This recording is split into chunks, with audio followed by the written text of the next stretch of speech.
আমাদের কমেন্টের প্রশ্নোত্তর চ্যানেলে আপনারা যে সমস্ত প্রশ্ন করে থাকেন তার উপর ভিত্তি করে কিন্তু এই চ্যানেলে ভিডিও দেওয়া হয়।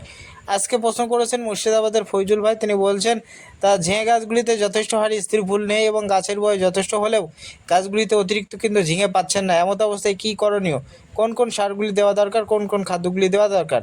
ঝিঙে গাছে এমন কয়েকটা খাদ্য উপাদান রয়েছে যেটা যদি আপনি প্রয়োগ করেন, যেগুলো যদি প্রয়োগ করেন আপনার গাছে অতিরিক্ত হারে গতি বেড়ে যাবে এবং সেই সমস্ত সার থেকে আপনাকে কিন্তু বিরত থাকতে হবে।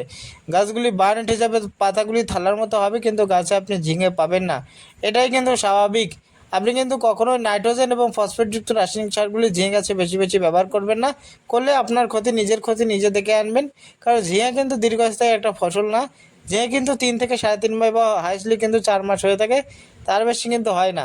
তাহলে এমন অবস্থায় আপনার ঝিঙে গাছে অতিরিক্ত ঝিঙে পাওয়ার জন্য আপনাকে কিন্তু ওই দামি দামি রাসায়নিক সার বা সেই সঙ্গে সঙ্গে ডিএপি 14-28 এই রাসায়নিক সারগুলো থেকে একটু বিরত আপনাকে থাকতে হবে।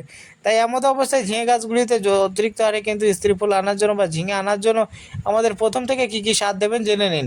ঝিঙে গাছে ফার্স্ট অবস্থায় গাছের বয়স যখন 15 থেকে 20 দিন হয় তখন কিন্তু আপনার এখানে ব্যবহার করবেন ফার্স্টে IPL 16-16 রাসায়নিক সার হালকা পরিমাণে ইউরিয়ার সাথে মিশ্রিত করে প্রয়োগ করবেন।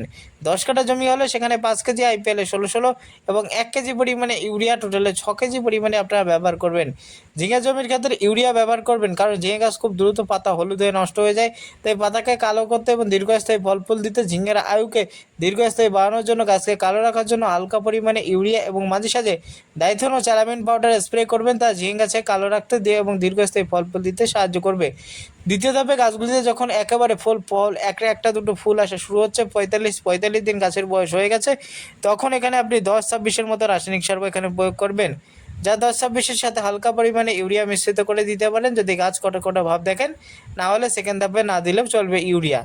এবার তৃতীয় ধাপ, গাছগুলি যখন ধীরে ধীরে বড় হচ্ছে, গাছে যখন ফল ফুল আসা শুরু হচ্ছে, অতিরিক্ত হারে আরও ফল ফুল পাওয়ার জন্য গাছে কিন্তু অবশ্যই 14-35-14 এবং হালকা পরিমাণে সিঙ্গেল সুপার ফসফেট আপনি যত পরিমাণে প্রয়োগ করবেন তত বেশি পরিমাণে কিন্তু ফল ফুল পাবেন। তাই গাছগুলিতে এমন অবস্থায় কোন কোন রাসায়নিক সার দিয়ে অতিরিক্ত ফল ফুল পাবেন সেটা নিয়ে আজকের ভিডিওতে আলোচনা করলাম।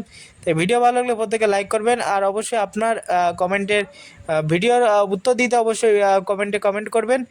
তাহলে আমরা নিত্য নতুন ভিডিও আপনার জন্য উপহার দিতে পারবো। আজকের ভিডিও এখানে শেষ করছি। প্রত্যেকে ভালো থাকবেন, সুস্থ থাকবেন। চ্যানেলটি সাবস্ক্রাইব করে পাশে বেল আইকনটি বাজিয়ে দেবেন কৃষিভিত্তিক ভিডিও সবার প্রথমে আমাদের চ্যানেলে পাওয়ার জন্য।